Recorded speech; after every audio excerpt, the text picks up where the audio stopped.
gedişin canımı aldı, məni biçarə edib həsrətə saldı.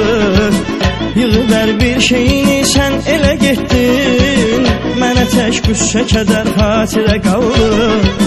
Bu zamansız gedişin canımı aldı, məni biçarə edib həsrətə saldı.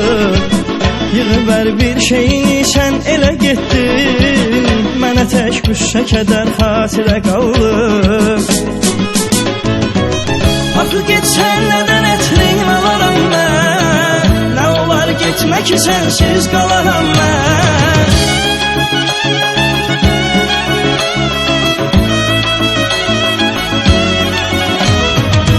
Axı getsən nədən ətrin alaram mən, nə olar getmə ki sənsiz qalaram mən. Gəl hərdən danışaq belə ayrılmaya, bir müddət ötürək hələ son durmaya. Arada zəngləşək, görüşək, dərdləşək, danışaq dost kimi ancaq küsülü qalmaya. Gəl hərdən danışaq belə ayrılmaya, bir müddət ötürək hələ son durmaya. Arada zəngləşək, görüşək, dərdləşək, danışaq dost kimi ancaq küsülü qalmaya.